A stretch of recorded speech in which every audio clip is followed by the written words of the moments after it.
Hey, good morning, guys. Tem uma delícia de vídeo para você, então vamos lá. Sobre as formas de be. Aqui podemos ver nessa tabela as formas diferentes que vamos encontrar, vamos ver be.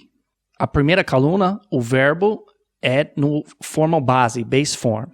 Depois simple present, conjugado, am, is, are, simple past, conjugado, present participle, participio do presente, que é o verbo sempre terminando com ing, tanto para verbos regulares e irregulares.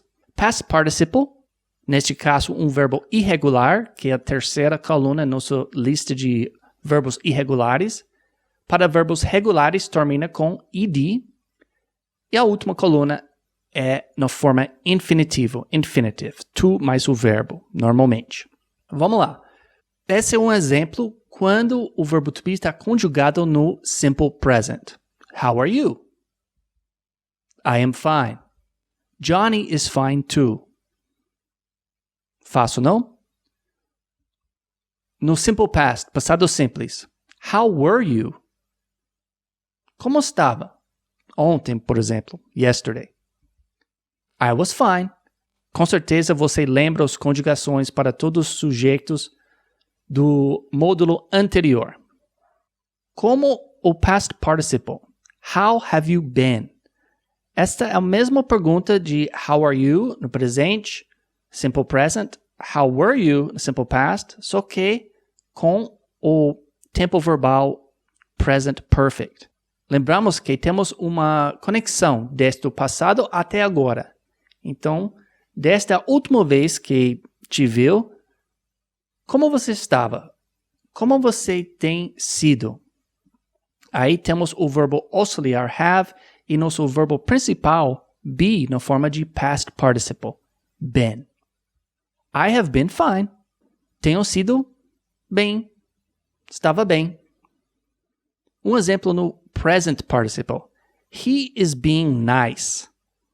Aqui temos o verbo auxiliar is e nosso verbo principal being. Os dois, verbo auxiliar e verbo principal, formas de be. Ele está sendo gentil, agradável, educado, legal. Todos sinônimos dependendo do contexto do parágrafo, etc, etc. He was being nice. No passado.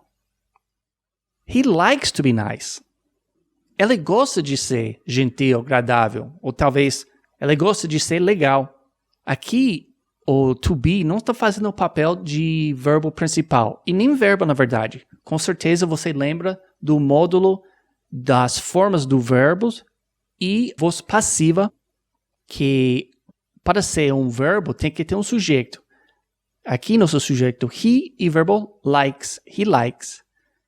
Quando temos dois verbos juntos, o primeiro é conjugado com sujeito e segundo é na forma de infinitivo. Neste caso, he likes to be nice.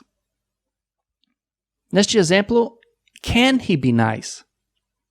Ele pode ser agradável, ele pode ser legal, ele pode ser bom, ele consegue ser legal, ele consegue ser bom, agradável?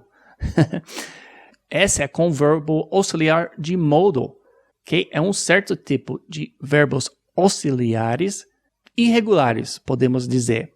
Então, o verbo auxiliar modo e nosso verbo principal está na forma base, que quando usamos modal verbs, nosso verbo principal está sempre na forma base. Então, esse é um exemplo com be na forma base. Podemos ver nessa tabela e esses exemplos o verbo to be, as formas de verbo to be, quando está fazendo o papel de verbo principal, menos infinitivo. Legal, não? O verbo be também pode ser usado fazendo o papel de verbo auxiliar. Por exemplo, I am working, no tempo verbal present continuous. Estou trabalhando. O verbo auxiliar am, verbo principal working. I was working, past continuous. I will be working, future continuous. Neste exemplo, temos dois verbos auxiliares. Verbo auxiliar, primeiro, will, segundo, be, e nosso verbo principal, working. com certeza, também você lembra do voz passiva, do módulo anterior. Voz passiva é quando o sujeito não está fazendo uma ação, mas recebendo uma ação.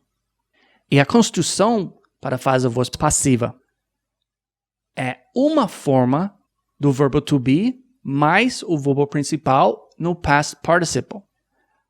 Aí podemos ver a construção em todos os tempos verbais. Presente, present perfect, past, past perfect, etc, etc.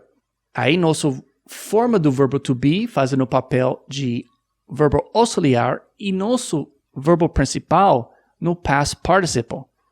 Por exemplo, no presente, present, the bike is fixed.